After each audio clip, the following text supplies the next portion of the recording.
qui pourrait dire exactement si tout ça est pensé, préconçu et prémédité. Personnellement, je pense que c'est de façon émergente que la stratégie de Wade est en train... Parce que, imaginez-vous, il aurait pu venir ce soir et ne pas connaître le succès populaire qu'il est en train de connaître aujourd'hui. Auquel cas, sa stratégie serait déterminée par d'autres éléments. Aujourd'hui, je pense que de rencontrer une mobilisation aussi forte, que ce soit de militants ou de simples curieux, parce que ça aussi, il faut y réfléchir un peu plus finement. Mais ça change la donne. Ça change la donne. Je pense que beaucoup de responsables du Parti démocratique sénégalais ce soir dormiront un peu plus en paix, un peu plus tranquille, un peu plus motivés, et demain est un autre jour. Je pense que Abdoulaye Wade vient de gagner un point important et demain il va savourer l'effet de son opération et surtout il va donner des coups de grâce. Je pense que il va essayer de donner un coup là où ça fait mal au président Macky Sall, mais par la même occasion il va régler ses comptes avec Madické Niang et il va s'imposer dans les programmes, dans les agendas de certains responsables. Tout le monde pense à Idrissa Seck ce soir. C'est justement l'autre fait à analyser, Souleymane, puisqu'il y avait justement des souteneurs, on va dire, d'Idrissa Seck qui étaient présents à l'AIBD, Malick Gakou, Bougane Gueye Dany et Pape Diop. On va en parler, mais Ibrahima Théolam, est-ce que pour vous c'était du bluff, l'appel au boycott de Wade? Alors moi j'ai beaucoup de considération pour le président Wade. Il est très combatif. Il est très combatif et il a permis à notre démocratie d'avoir un niveau très intéressant. Donc je voudrais juste faire appel à ce que les élections ne soient pas boycottées. Moi en fait je respecte juste la loi. Mais par rapport à son niveau, par rapport à lui-même il n'est pas parti pour boycotter en tout cas. Non, en tout cas pour ma part, avec tout ce qu'il a fait pour le Sénégal, moi personnellement je remercie le président Wade. D'après tout ce qu'il a fait, il ne doit pas se prononcer sur le boycott. C'est son choix personnel que je respecte, mais par contre moi personnellement, en tant qu'acteur averti, je ne souhaiterais pas me lancer dans cette perspective de boycott. Je voterai Inch'Allah. Sur la présence de Pape Diop et Bougane et Malick Gakou, est-ce qu'on peut tout de suite voir une connexion avec Idy 2019? C'est une présence qui interpelle, qui interroge. Je ne dirais pas que c'est une présence suspecte, mais elle permet de lire autrement le retour du président Abdoulaye Wade et le discours qu'il a tenu hier. À mon avis, personnellement, je pense qu'il y a une jonction qui va se faire à un certain niveau, parce que le président Abdoulaye Wade ne peut pas se permettre de s'isoler par rapport à la dynamique qui est enclenchée, celle de la campagne électorale. On s'achemine inexorablement vers une élection. Abdoulaye Wade ne pourra pas influencer cette élection en prônant le boycott. Il aura à intervenir sur l'agenda de cette élection en soutenant l'un ou l'autre candidat, en procédant par élimination. Nous savons qu'il ne soutiendra pas Sonko, il ne soutiendra pas Issa Sall, il ne soutiendra pas Madické Niang. Il reste le président Macky Sall et Idrissa Seck. Je vous laisse deviner devant cette option ou cette alternative les choix qui s'imposent au président Abdoulaye Wade. En tout cas, éminemment politique, il le reste et il le demeure. Est-ce que vous pensez, Ibrahima Théolam, qu'il peut apporter vraiment quelque chose dans cette campagne électorale? Ah mais bien sûr, Abdoulaye Wade, c'est une référence au niveau mondial, une sommité au niveau national aussi. Le fait qu'il se prononce pour changer la donne au niveau électoral, oui. Il faut remarquer quand même que le président Abdoulaye Wade déroge à une règle non écrite qui est celle que les anciens chefs de l'État n'interviennent plus dans le débat politique, se mettent en réserve de la République. Il a très tôt dérogé à cette règle, lui. Très rapidement. Oui. Mais jamais, on ne peut pas dire jamais à propos d'Abdoulaye Wade quant à son immixtion dans le jeu politique sénégalais. Mais c'est un moment crucial quand même qu'une campagne électorale pour la présidentielle, à quelques jours de l'élection, qu'il se permette de venir rebattre un peu les cartes en suivant vraiment une logique personnelle, familiale, cela interpelle. On peut s'interroger sur son attitude républicaine, sur son respect d'un certain nombre de protocoles, d'une certaine étiquette des anciens présidents, mais c'est Abdoulaye Wade. Et je pense qu'il a ce magnétisme, il a ce génie politique que les gens admirent en lui et qui justifie que la population sorte aussi massivement pour l'accueillir. Et évidemment, il le savoure et il va effectivement prendre avantage de cette situation pour détruire, parce que c'est son objectif. Il le dit très clairement. Nous sommes là pour que le président Macky Sall parte et nous laisse travailler. J'imagine aussi que le président Macky Sall ne se laissera pas faire. Je suis curieux de savoir comment il va réagir à cette nouvelle donne. Le président Macky Sall qui est à l'intérieur du pays actuellement en train de grossir les rangs, on va dire, il sort le vote. Est-ce que c'est une stratégie également qui peut payer au soir du 24? Oui, bien sûr, parce que vous vous rappelez en 2012, lorsque tout le monde se regroupait dans des places pour échanger avec les populations au niveau de Dakar, le président Macky Sall a fait le tour des territoires sénégalais et il a eu gain de cause. Oui. Cette fois-ci, il a commencé par les territoires les plus reculés en leur expliquant « voici ce que j'ai fait déjà, si vous me donnez une seconde chance, je ferai plus ». Et il va terminer par Dakar, c'est une très bonne stratégie. C'est bien calculé, bien réfléchi et je pense que ça va payer. C'est un fin tacticien, il a de qui tenir parce qu'il fut quand même l'un des plus proches collaborateurs du président Abdoulaye Wade. Je pense que c'est un combat épique qui va se passer entre un candidat officiel à une élection présidentielle et un non-candidat qui n'en est pas moins un élément essentiel de cette campagne électorale et de cette élection en fin de compte. C'est un peu la bataille des libéraux, tout simplement, cette élection présidentielle. Je rappelle que nous allons parler ce soir d'emploi, d'employabilité des jeunes. Vous pouvez réagir, chers internautes, sur Facebook, Twitter et Instagram. Nous avons une question de Papam Digam, oui, qui nous pose une question sur les emplois non stables. Est-ce que vous pouvez répondre, Papam Digam? Oui, bien sûr. Les emplois non stables sont causés par le fait que le jeune n'a pas eu de projet professionnel avant qu'il s'engage dans des études supérieures. Quelqu'un qui n'a pas de projet, à la fin de ses études, qu'il soit diplômé de licence ou de master, il n'a pas une réelle perspective en termes d'insertion professionnelle. Donc tout ce qui arrive, il prendra. Mais par contre, si le jeune prenait le temps de bien mûrir son projet professionnel et d'aller vers des études qui vont lui permettre plus tard d'accéder à un poste décent, il n'y aurait pas ce problème. C'est juste le fait qu'il n'a pas eu de projet dès le départ, il n'y a pas eu une perspective, c'est pourquoi tout ce qui lui tombe, il prendra. Et c'est très difficile. C'est très difficile, on va en parler. Transition toute trouvée, allons au fond.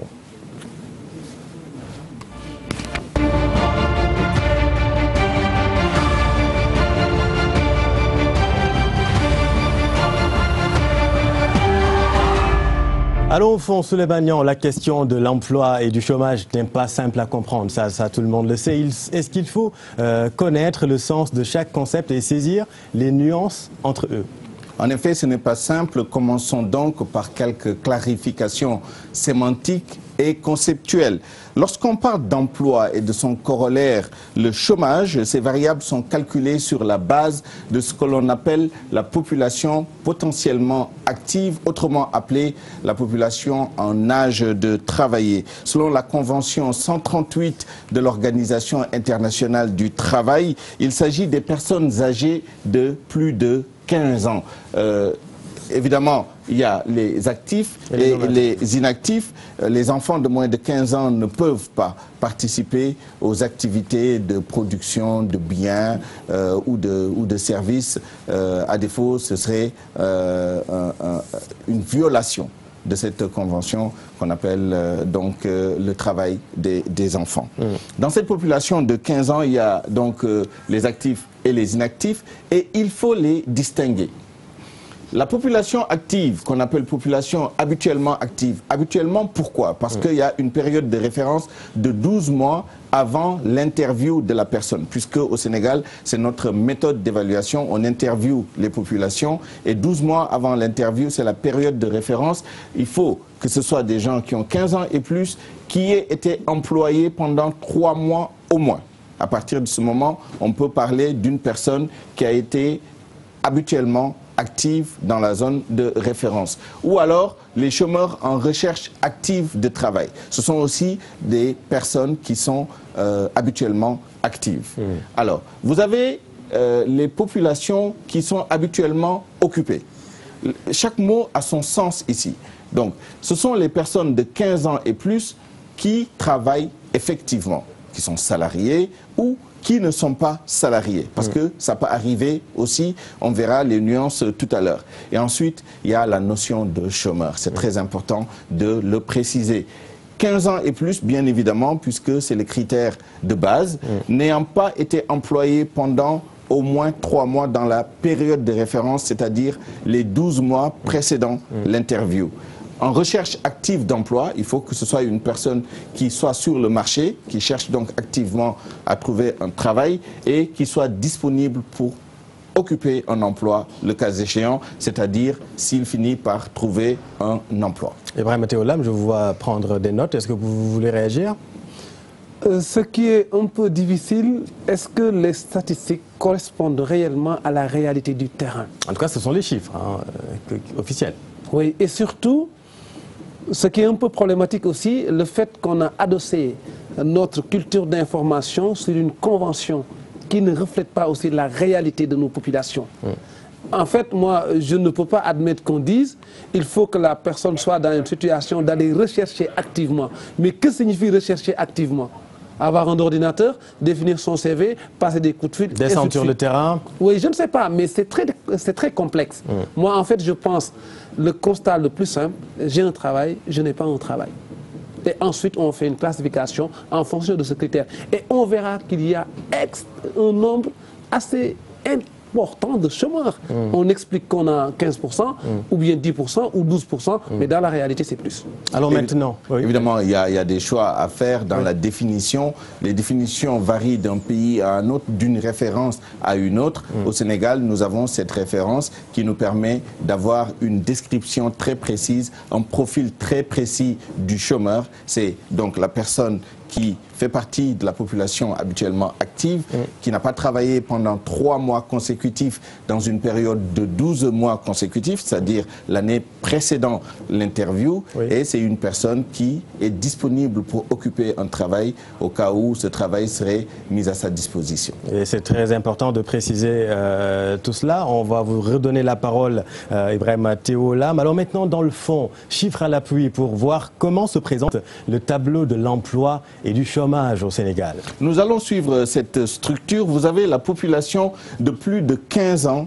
à l'échéance 3e trimestre 2018, puisque ce sont les statistiques les plus récentes que nous avons trouvées, notamment à travers le système de partage d'informations que le Sénégal a avec le Fonds monétaire international.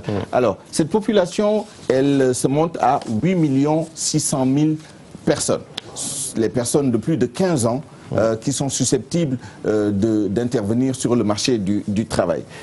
Parmi ces 8 600 000 personnes, vous avez comme population active 5 163 000 personnes. Rappelez-vous, la population habituellement active est constituée par les travailleurs et les non-travailleurs. La population inactive est de 3 445 000. Je vais vous expliquer. La population inactive, ce sont toutes les personnes qui ne répondent pas aux critères que j'ai définis tout à l'heure pour la population active. Ce sont les retraités, ce sont les personnes du 3e âge, ce sont les personnes occupées au foyer, notamment les femmes qui s'occupent des enfants à la maison, ce sont les élèves aussi et les étudiants ou toute autre personne qui, pour une raison ou pour une autre, ne peut pas travailler ou ne peut pas être sur le marché du travail, aller à la recherche d'un emploi. Il y a 3 445 000 personnes qui se trouvaient dans cette situation au 3e trimestre de l'année 2018. Et la population au chômage, elle se monte à 690 165 personnes. Alors, une personne au chômage, je le rappelle, c'est une personne qui, pendant 3 mois, n'a pas eu, pendant les 12 mois précédant l'interview, n'a pas eu un travail qu'il a occupé pendant 3 mois successifs. C'est quelqu'un aussi qui cherche activement du travail et qui est disponible pour occuper ce travail. Nous avons 690 000 personnes dans ce cas. Les chiffres sont parlants cette fois-ci, Ibrahima Théo. Oui, mais dans la réalité, comptons au niveau des maisons, et on fait, je ne sais pas moi, on peut tester avec 1000 maisons. Vous allez vous rendre compte, il y a 10 personnes dans une maison, il y a une seule personne qui travaille, les autres ne travaillent pas. Donc ce qu'il dit, c'est la définition, c'est le contenu que nous avons donné au concept qui ne reflète pas la réalité quotidienne sur lequel nous évoluons au niveau de notre État. Si on me dit aujourd'hui... Il y a des passages aujourd'hui. Oui, mais bien sûr, si on me dit qu'il n'y a que 690 165 chômeurs au Sénégal, mais rien que Dakar, on peut avoir ce nombre-là déjà. Ou bien on peut avoir un chiffre supérieur à même 800 000 au niveau de Dakar. Donc moi, je ne suis pas convaincu des contenus qui sont attribués au niveau des concepts. Ce sont des chiffres officiels en tout cas. Ce sont des chiffres officiels qui sont publiés non seulement par l'ANSD, mais aussi dans des études qui ont été réalisées par l'Agence nationale de la statistique et de la démographie au Sénégal, qui est quand même une agence très respectée et qui obéit à un certain nombre de standards en termes de statistiques. L'indicateur le plus important maintenant pour les citoyens, mais aussi pour les décideurs, c'est le taux de chômage. On en parle beaucoup. Comment évolue-t-il? Alors, vous allez le voir ici, elle évolue, cette courbe en dents de scie.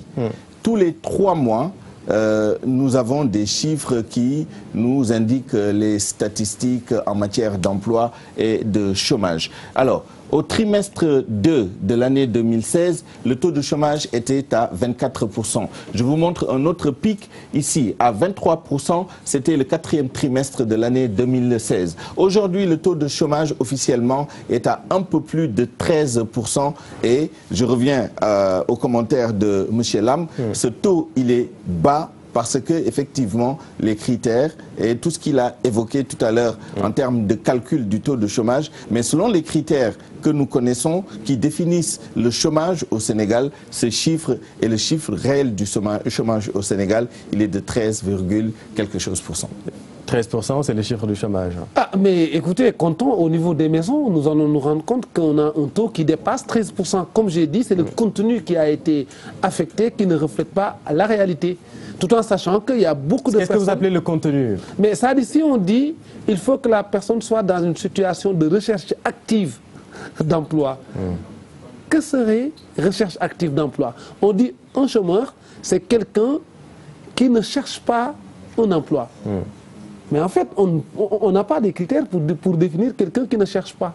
Donc ce qui veut dire qu'on a pris des critères qui ne correspondent pas forcément à la réalité. Ça veut dire qu'on a des taux de chômage qui sont bas, mais dans la réalité, on a des taux de chômage qui sont très élevés. Clairement, vous nous dites ce soir que l'ANSD fausse un peu le débat dans ses sondages, c'est ça? Non, mais c'est juste l'ANSD n'a pas pris les critères au niveau territorial. Comme c'est des critères que nous avons empruntés de l'autre côté, et ces critères ne reflètent pas nos exigences, finalement, on aura des éléments qui sont bien faits. D'ailleurs, parce que l'ANSD, quand même, est une structure de référence étatique qui produit des statistiques fiables, mais c'est que le contenu a été faussé dès le départ.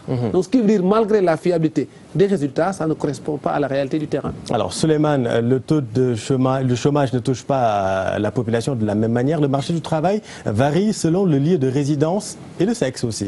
Exactement, c'est ce qu'on peut voir sur ce graphique. Commençons par le lieu de résidence. Vous avez 32,9% de taux de chômage dans le milieu rural et 39% dans le milieu urbain. Pour une fois, le milieu rural se porte mieux loti que le milieu urbain sur un critère ou une variable de politique de l'emploi. Prenons maintenant le taux de chômage par sexe. Selon le genre, vous avez un taux de chômage masculin de 47% et un taux de chômage féminin de 27%. Très bien. Alors, s'agissant maintenant du taux de chômage aussi, le sexe, alors, vous verrez ici que les hommes sont plus touchés les femmes sont plus touchées que les hommes par rapport alors l'autre graphique c'était l'emploi plutôt. Oui. Ici on est dans le chômage. Oui. Les femmes sont plus touchées par le chômage à 22% alors que les hommes sont à 9%. Le milieu rural ici aussi est mieux loti en termes de chômage que le milieu urbain. Donc je reviens sur le graphique précédent. Ici nous parlons du taux d'emploi. Donc vous avez plus d'hommes employés que de femmes employées. Le rapport est de 47% pour les hommes, 27% pour les femmes. Et dans le milieu rural, le taux d'emploi est de 32% et dans le milieu urbain de 39% pour remettre les choses en ordre. Très bien. Et voilà qui est dit. Les femmes touchées. Mais par contre, j'aimerais bien, au niveau du taux d'emploi, là quand même, je reconnais la pertinence des différents programmes de l'État. C'est-à-dire, ils ont mis en place différents programmes qui ont permis aujourd'hui d'avoir des structures réelles et plusieurs personnes ont eu la chance de bénéficier, en tout cas, d'un emploi confortable d'une manière générale. Mais par contre, au niveau des femmes, ce qui est dommage, on n'a pas réellement comptabilisé l'apport conséquent que la femme a apporté au niveau de son économie. Tout ça n'est pas chiffré. Donc je reviens toujours sur ma proposition de tout à l'heure, c'est qu'aujourd'hui on n'a pas un contenu réel qui permet de définir. Mais par contre, je voudrais conclure en ce sens. Aujourd'hui, si on réorientait notre politique d'employabilité au niveau des femmes, on aurait une économie beaucoup plus dynamique. Je donne un exemple très simple. Vous savez que l'essentiel de ce que nous mangeons ne vient pas d'ici. L'essentiel de ce que nous portons, l'essentiel de ce que nous utilisons comme outil de travail. Malgré la perfection au niveau de la TF, au niveau de votre télévision, aujourd'hui, tout le matériel de travail dépend de l'extérieur. Donc ce qui veut dire, nous, au niveau interne, nous n'avons pas cette capacité d'utiliser nos ressources et de créer des outils sur lesquels nous travaillons. Maintenant, regardez la femme, ce qu'elle fait. À partir des ressources naturelles, elle crée du savon, elle crée des huiles, elle crée beaucoup de produits que nous utilisons au quotidien. Ce qui veut dire, la femme a déjà cette créativité. Mais poussons les jeunes à collaborer avec les femmes pour créer une valeur ajoutée. Une femme qui produit un savon, le jeune l'accompagne à mettre en place le packaging, c'est un travail.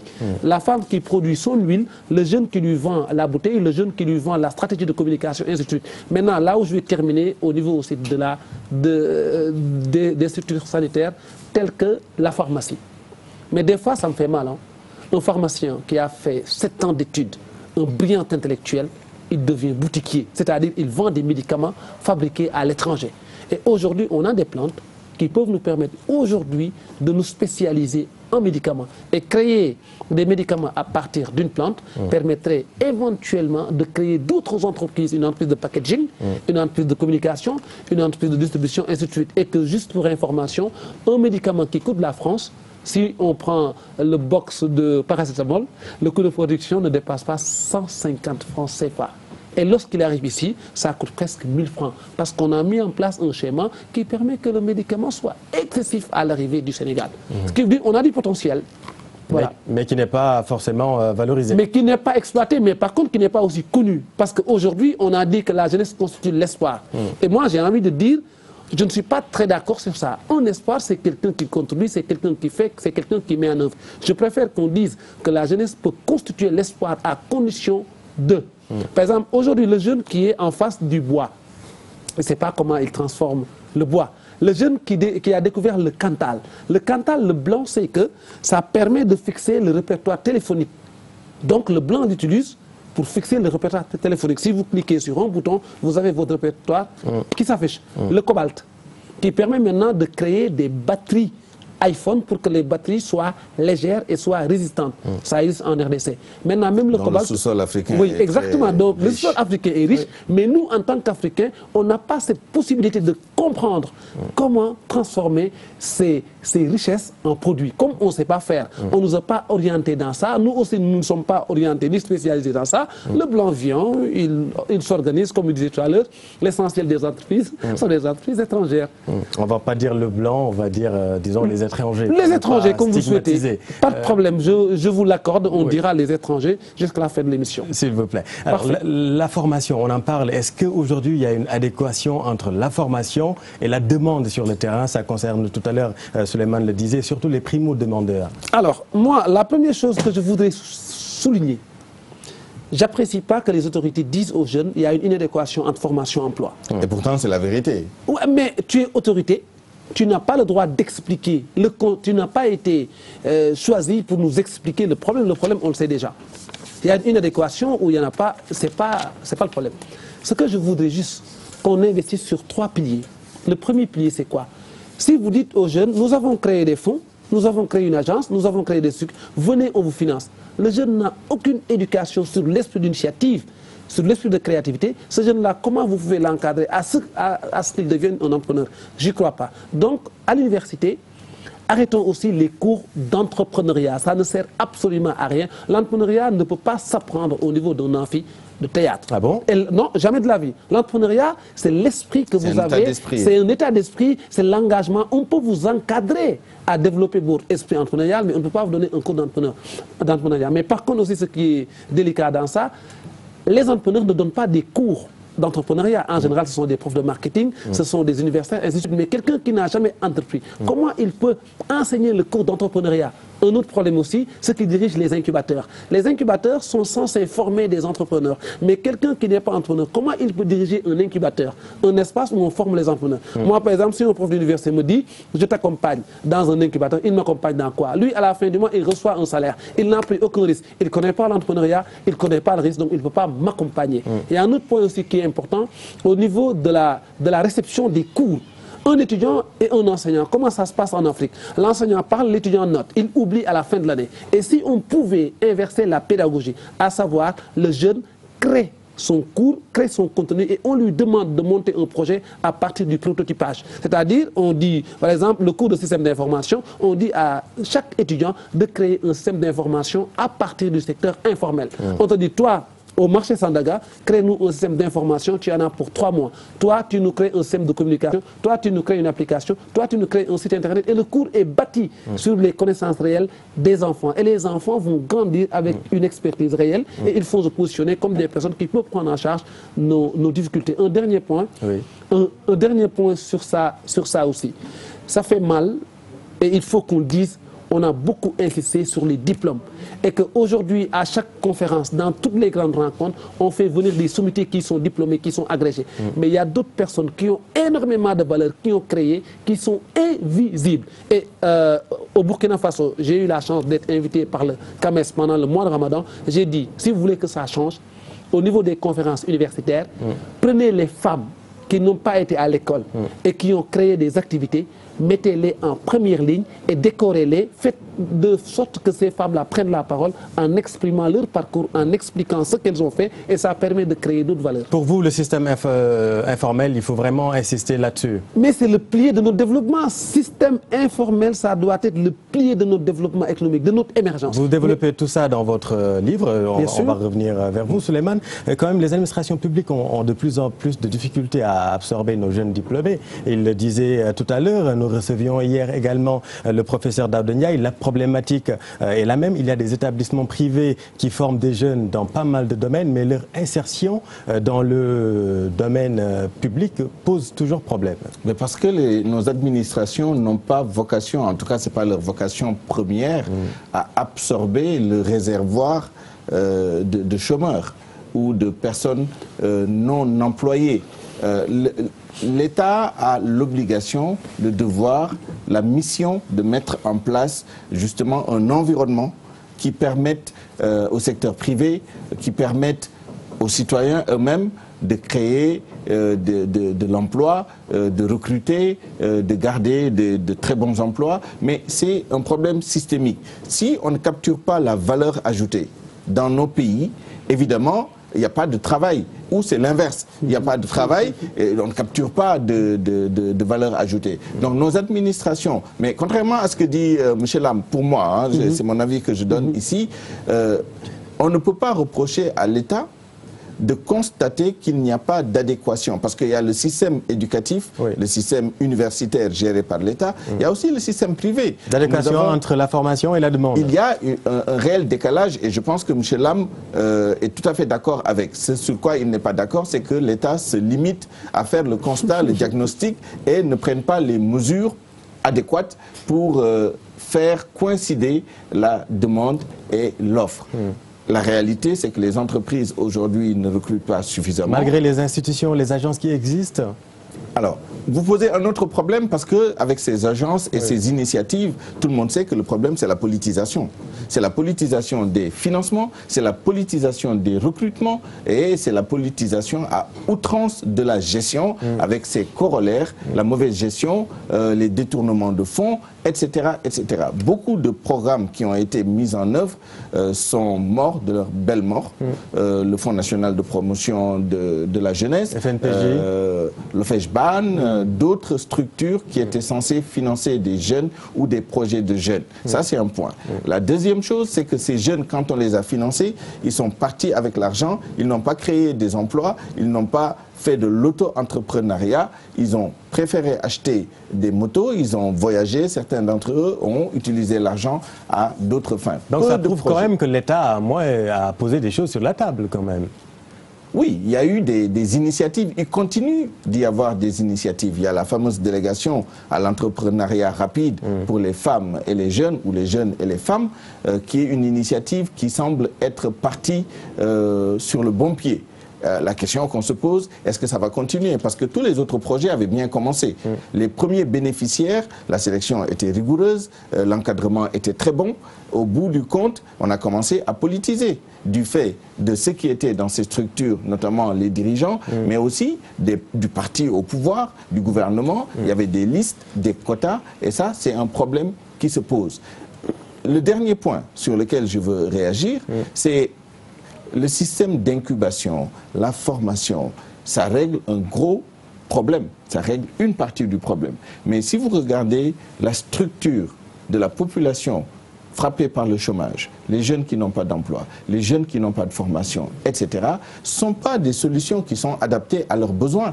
Parce que c'est beaucoup de personnes qui ne sont pas allées à l'école, c'est beaucoup de personnes qui n'ont pas de projets innovants, ce ne sont pas des start-up qu'on peut incuber au CETIC ou dans les grandes entreprises de télécommunications qui ont commencé à aussi faire de l'incubation, c'est de jeunes entrepreneurs qui ne sont pas qualifiés, qui veulent un travail, qui veulent faire du commerce, qui veulent ouvrir un petit atelier, qui n'ont même pas de compétences pour gérer ces ateliers, qui veulent démarrer quelque chose. Donc, qu'est-ce qu'on fait pour ces personnes-là? On n'a pas encore trouvé la solution. Et les solutions qu'on nous propose sont des solutions structurelles, de formation, d'encadrement. Et ça, les gens ne peuvent pas attendre. Voilà pourquoi les jeunes prennent aussi les pirogues pour traverser la Méditerranée et pour aller chercher un meilleur destin en Europe. Hélas. En tout cas, on peut prendre encore le type digital. Est-ce qu'on peut prendre encore 2 questions sur les réseaux sociaux parce qu'ils peuvent également participer dans ce débat. Ibrahima Théo Lam, est-ce que vous partagez d'abord sur les agences? L'État a mis pas mal de mécanismes pour impulser l'emploi des jeunes. Vous n'y croyez pas? Alors, avant de mettre des agences, est-ce qu'il ne fallait pas réfléchir sur le modèle entrepreneurial d'abord? Je m'explique. Aujourd'hui, il y a beaucoup de jeunes qui ont créé des entreprises informatiques. Vous savez que les codes sources ont été créés par des personnes qui sont en dehors du pays. Les plateformes intégrées, même si on sait les créer, mais l'hébergement de ces plateformes intégrées, c'est à l'étranger. Par exemple, la personne qui a créé une plateforme, moi je ne la connais pas. Je paye l'hébergement. Mais la personne peut cliquer un bouton et que mon entreprise disparaisse sur le plan informatique. C'est-à-dire nous avons adossé tout notre système de créativité au niveau d'autres créations. Ce qui veut dire, avant même d'aller dans une logique de création d'agence, il fallait regarder quelles sont les opportunités sur lesquelles nous pouvons par exemple, accompagner les jeunes pour que ces jeunes bâtissent des modèles solides. À côté de ça, il y a la réelle politique, la réelle économique, pardon, vous en parlez dans votre bouquin. Mais bien sûr, mais on peut je pense, je pense aujourd'hui, la façon dont le monde est organisé, nous pouvons éventuellement travailler, réfléchir, voir comment on exploite et y aller. Et surtout, j'aime pas qu'on me dise on manque de moyens. On trouve toujours des moyens pour faire face à des programmes, donc on peut trouver des moyens pour faire face à d'autres choses. Mais par contre, le financement, je ne suis pas très d'avis de la façon dont le financement est folklorique en Afrique. Regardez ce qui se passe. C'est politique. Oui, folklorique, politique, ok, comme vous le souhaitez. Quand on dit aux jeunes, venez, nous avons 10 milliards. on va vous financer. Le jeune prépare un projet uniquement pour être financé. Si le financement n'est pas acquis, le jeune oublie son projet. Donc il n'est pas un entrepreneur. Mais si on pouvait communiquer auprès des jeunes en leur disant, tu as l'esprit d'entreprendre, tu as un portable qui coûte 100 000, ton projet coûte 30 000, vends ton portable à 90 000, tu prends les 30 000, tu investis, tu achètes un autre portable. Tu as 4 vêtements, tu as un projet qui coûte 10 000 francs, prends l'un des vêtements, vends-le et finance ton projet. On n'a jamais expliqué aux jeunes ce qu'est l'entrepreneuriat. On a juste dit aux jeunes, voici de l'argent, venez nous voir. Voici l'encadrement. Et puis ce que vous avez dit, c'est vrai aussi. Une personne n'a pas besoin totalement de formation des fois pour entreprendre. Des fois, on te dit, on te forme sur le business plan, or tu ne connais même pas la réalité financière d'une entreprise. Donc c'est un peu décalé. Allez-y, Souleymane. Non, je suis tout à fait d'accord avec ça. Dans un instant, donc, la rubrique Si j'étais président, mais concrètement, nous sommes dans une élection présidentielle. Je vois que Adou Fayed a une question sur Facebook. Comment peut-on réussir l'emploi des jeunes au Sénégal, au moment où l'État favorise les entreprises? Est-ce que vous pouvez répondre? Ah oui, bien sûr. Imaginez, l'État a un besoin de mettre en place la vidéosurveillance partout. Malheureusement, nous ne savons pas créer le matériel adéquat. Le service technique, nous ne pouvons pas. Nous sommes obligés de faire appel à l'étranger pour répondre à cette problématique. Donc, moi, j'incite les États à nous incuber, nous, petits entrepreneurs, à nous donner la possibilité de vivre à travers un environnement convivial où nous pouvons avoir la possibilité d'exceller en tant que jeune, en tant qu'entrepreneur. Tant que l'État ne privilégie pas cette approche, on ne peut pas s'en sortir. Mais par contre, l'État veut joint venture entre entreprises étrangères, entre entreprises sénégalaises. J'y crois pas forcément. Moi, je crois à ce que l'État nous aide à mettre en place un cadre où nous pouvons nous dire on peut faire quelque chose. Mais sinon, ce qui se passe actuellement, c'est un peu difficile. Le fait que toutes nos ressources sont créées par les puissances étrangères, c'est un peu compliqué quand même. Concrètement, qu'est-ce que vous attendez comme proposition des 5 candidats? C'est-à-dire, la proposition, pour moi, elle est très simple. Il ne s'agit pas de rejeter l'étranger. Non, pas du tout. Il s'agit d'intégrer l'étranger chez nous, mais avant que l'étranger ne vienne, on prépare nos locaux en leur disant, voici le fer. Dans 10 ans, on va construire un chemin de fer, travailler au moins à ce que vous puissiez prendre 30% du marché. Mais je parle plutôt de l'offre programmatique des candidats. Oui, mais il faut que ça... Non, moi, en fait, j'ai ajouté cette partie pour préparer l'industrialisation. D'accord. Parce que je sous-entends qu'un pays qui a envie de se développer doit avoir une bonne politique d'industrialisation. Mais si on commence petit à petit à créer de petites choses, nous tendons vers l'industrialisation. Parc de Diamniadio Oui, c'est un bel exemple. Mais attention, qui profite de toutes les retombées? D'une manière générale, les entreprises étrangères. Ça, il faut oser le dire. Absolument. Ça, quand même, je suis très conscient des efforts effectués par le président de la République. Je le remercie par ailleurs. Mais par contre, il faut préciser que l'essentiel des ressources qui existent au niveau de ces différentes plateformes, mais ce sont les étrangers qui tirent ces profits. Il faut le dire, il faut oser le dire. C'est votre avis. Souleymane, si vous n'avez pas rien à... Je pense qu'il y a beaucoup de slogans. Oui. Il y a bien naturellement des offres programmatiques très sérieuses aussi, mais il y a beaucoup de slogans. Je vais créer des emplois, je vais créer un nombre déterminé d'emplois. On ne nous dit pas précisément dans quelle niche on va aller chercher ces emplois, quels sont les préalables qu'il faut poser en termes de formation, en termes d'encadrement, en termes de mesures incitatives, parce qu'il y a des mesures à prendre au plan fiscal, au plan de l'environnement économique, toutes choses qui doivent être intégrées. L'État a ses programmes, et ces programmes-là sont bien conçus. Je ne veux pas politiser ces programmes, parce qu'il y a quand même une fonction publique, il y a un État, il y a des programmes qui précèdent les gouvernements le gouvernement qui est en place, qui vont continuer. Le PSE a tout son volet aussi, création d'entreprises, des programmes sociaux qui permettent de lutter contre la pauvreté, de donner du travail aux jeunes, de donner du travail aux femmes. Mais pour l'instant, je ne vois pas dans certains programmes quelque chose de vraiment solide en la matière, des chiffres, des vœux pieux et le problème du chômage des jeunes qui continue, le problème du chômage des femmes qui continue. Qui reste toujours sur la table. Tout de suite, si j'étais président.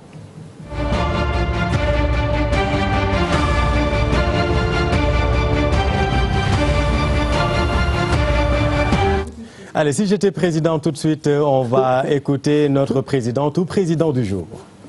su ma nekkoon tey président li may njëkk a xeex mooy lan maanaam nit ku dul wax dëgg xam nga tey soo nee politicien ñu bëri am na lu ñu koy jàppee man tey supposons tey soo ma nee tey sa papa politicien la sa papa politicien damay xeex ak yow damay xeex parce que bëgguma sama papa nekk politicien parce que ñun bi ñu juddoo ba léegi dañuy fekk ñoo xam ne maanaam ay politicien la mais luñ la wax dañ koy teggi damay fexe ba nit ñi lépp doon dëgg loo mën nga def ko loo mënul bu ko diggee jàmm nañ ñooy deuxième aspect bi xam nga ban la li may njëkk interdit mooy ne lan xale jigéen ñi pilule yi ñuy xewal. pilule comme lan comme yan pilule. pilule mooy comme par exemple ñoo koy naan pour bañ a ëmb parce que loolu noonu day tax sida bi ñuy wax nii ci dëkk bi yëpp looloo ko indi parce que day yombal nit ki mën a def naka sudul noonu te dara du ko ci fekk ku ëmb nga assumer parce que ba nga koy def dafa neex kon su naqaree continuer ko. donc da nga jàpp ni daal lépp loo mënti def da nga war a assumer ses responsabilités loolu bokk na ci li nga war a génne fii ci réew mi. bien sûr parce que nit ku ne lépp loo dem bay def ko rek ñeme ko lépp looy def te ragal dee fekk la ci rek ba ko ak lu mu mënti doon nag muy sa bërëbu liggéeyukaay muy leneen ak leneen aspect bu mu mënti doon fekkee yaa ngi koy def ngay ragal ne lii mën na la ci fekk teg ko ci suuf nga xam ne gënul ci yow moo tax ma ne nag loolu laay njëkk a interdit muy ne lan pilule c'est pas bon baaxul xale jigéen léegi koo ci gis dafa am yaram toll nu ko neex planning moo koy indi. Il sera un président vraiment spécial puisqu'il veut lutter contre les pilules du lendemain. En tout cas, c'est un débat. Vous voulez commenter, Souleymane?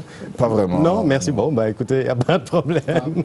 Merci beaucoup, en tout cas, d'être avec nous tous les soirs dans Soir de campagne. Merci beaucoup, Ibrahima Théolam. Est-ce qu'il y a un dernier mot ou quoi? Je vous en prie, rapidement. Ah oui, mais j'ai très envie de dire, chers candidats, vous lorgnez le fauteuil présidentiel. Sachez que si vous devenez président demain, c'est l'argent du contribuable.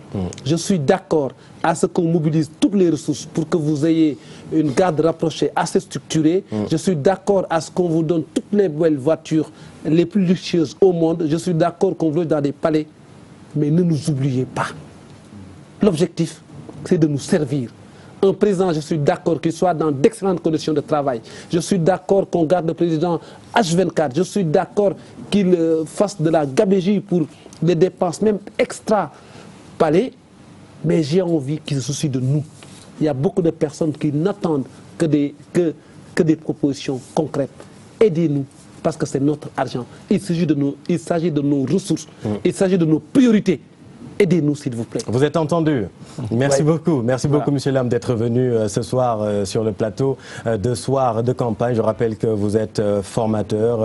Vous avez écrit un livre à entreprendre en Afrique, les clés de la réussite, où vous donnez des canevas à tous ces jeunes Africains. Merci beaucoup. C'était tout pour ce soir. Merci à toute la rédaction qui m'a aidé à préparer et à vous présenter cette émission. C'était Soir de campagne. Merci à l'équipe digitale dirigée par Magui Koulibaly, Pierre Da Silva et toute son équipe. Merci beaucoup également. Merci beaucoup à toutes les personnes qui ont participé à la présentation de tout ça. Merci Souleymane. Tout de suite, vous allez retrouver Dianaba Sedouba d'ailleurs à la coordination qui reçoit dans Ports et Traits un candidat à la présidentielle, El Hadj Issa Sall. Ce sera tout à l'heure dans votre programme toujours concernant la présidentielle. Restez en compagnie des programmes de la télévision Futur Média. Bonsoir.